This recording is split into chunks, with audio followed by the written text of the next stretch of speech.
इंदिरा गांधी का वो ऐलान, क्यों लगाया था आपातकाल, जानिए क्या थी वजह। 25 जून 1971 का दिन भला किसे याद नहीं होगा। आज भी इस दिन को याद किया जाता है। वजह है इमरजेंसी यानी आपातकाल। इतिहास में 25 जून को हमेशा याद रखा जाएगा। यही वजह है करीब 4.5 दशक बाद भी इसकी चर्चा होती है।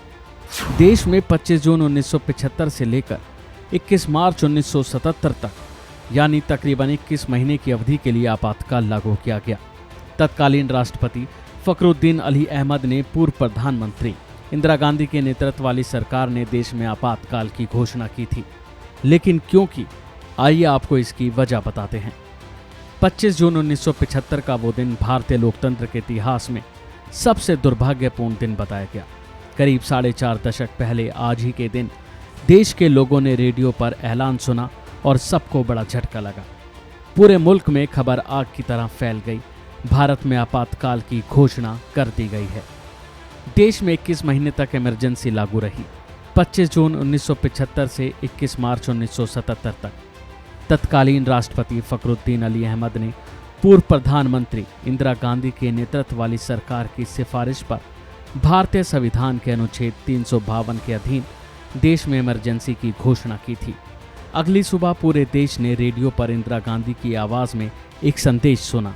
वो बोली थी, भाइयों और बहनों, राष्ट्रपति जी ने आपातकाल की घोषणा की है। इससे आतंकित होने का कोई कारण नहीं है। इस दौरान 25 जून की रात से ही देश में विपक्ष के नेताओं की गिरफ्तारी होनी भी शुरू हो गई। जयप्रकाश नारायण, अटल बिहारी वाजपेयी, लाल कृष्ण आडवाणी, जॉर्ज फर्नांडिस जैसे बड़े नेताओं को जेल में डाल दिया गया। जेलों में जगह तक नहीं बची थी। प्रेस पर सेंसरशिप लगा दी गई। हर अखबारों में सेंसर अधिकारी चस्पा कर दिए गए यानी बिठा दिए गए। उसकी अनुमति के बिना ही कोई समाचार छप सकता था। सरकार विरोधी समाचार छापने पर गिरफ्तारी तक हो सकती थी। अब आपको बताते हैं कि आखिर आपातकाल लगाने का क्या बड़ा कारण था।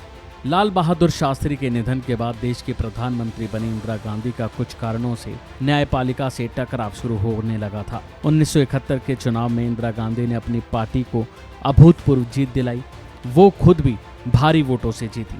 खुद इंदिरा गांधी की जीत पर सवाल उठाते हुए उनके चुनावी प्रतिद्वंदी राजनारायण ने कोर्ट का दरवाजा खटखटाया था।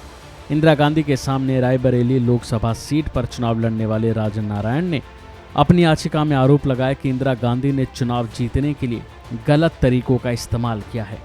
मामले की सुनवाई हुई और इंदिरा गांधी के चुनाव को निरस्त कर दिया गया। बस इस फैसले के बाद इंदिरा गांधी गुस्से में आ गई और उन्होंने इमरजेंसी लगाने का फैसला कर लिया। इसके अगले दिन ही उन्होंने बिना कैबिनेट की औपचारिक बैठक के आपातकाल लगाने की बात राष्ट्रपति से की।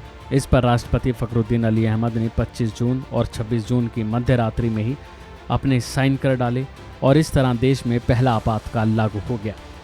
ये भी बात सामने आई कि इंदिरा गांधी को आपातकाल लगाने का कोई पछतावा तक नहीं था, बल्कि इंदिरा गांधी तो खुद ही इस्तीफा देने को तैयार थीं। लेकिन उनके मंत्रिमंडल के सहयोगी उनसे मिलने आए और सबने जोर दिया कि उन्हें इस्तीफा नहीं देना चाहिए। अभी के लिए फिलहाल इतना ही। बने रहिए वन इंडिया के साथ।